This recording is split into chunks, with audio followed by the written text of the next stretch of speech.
It started with a message, a simple text, from an unknown number. "Hey, do you still remember me?" I stared at the screen, confused. I didn't recognize the number, but something about that message felt familiar. I replied, "Who is this?" A few seconds passed. Then another message came. "You forgot me that easily." My heart skipped a beat, because suddenly, a name came to my mind. A name I hadn't thought about in years. Error. But that didn't make sense. I had lost her a long time ago. No contact. No connection. Nothing. So how was she texting me now? I typed slowly. Error. There was a pause. Longer this time. Then the reply came. "I knew you wouldn't forget me." My hands froze. Because this wasn't possible, I checked the number again. It was new. Not saved. Not familiar. Still, something felt real. Too real. We started talking. At first, it felt normal, like nothing had changed. Same way of texting, same words, same her. She asked about my life, where I was, what I was doing, and somehow, she already knew most of it. That's when things started feeling strange.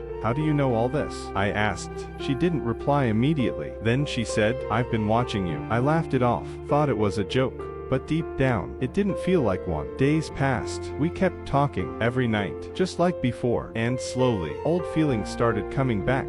The connection, the comfort, the memories. It felt like I had her back. But something wasn't right. Every time I asked to meet, she avoided it. Every time I asked for a call, she changed the topic. It was like she didn't want me to hear her voice or see her. Only text. That's it. One night, I decided to find out the truth. I took the number and searched it. Nothing. No records. No accounts. It was like the number didn't exist. That's when fear kicked in. Who was I talking to? And how did they know everything about me? I texted her again. "Tell me the truth, who are you?" This time, there was no reply. Minutes passed, then hours. Silence. I thought it was over. But the next night, another message came. "I told you. It's me." My heart started racing, because this wasn't normal anymore. It felt wrong. I decided to end it. "I don't know who you are, but stop texting me." I put my phone down, tried to ignore it. But then, another message popped up. "You still go to that same cafe every Friday at 6. I froze, because that was true, and I never told anyone that.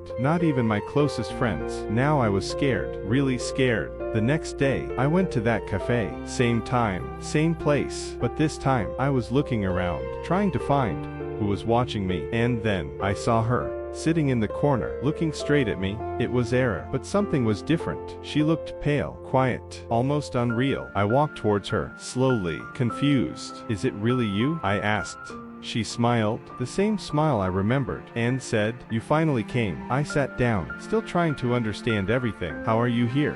You disappeared years ago." She looked at me, and her smile faded. "Not disappeared," she said softly. "Gone." I didn't understand. "What do you mean?" She didn't answer. Instead, she stood up and started walking away. I followed her. "Wait, explain this." But she didn't stop. She walked out of the cafe and into the street. And then, she was gone. Just like that. I stood there, in shock, trying to process what just happened.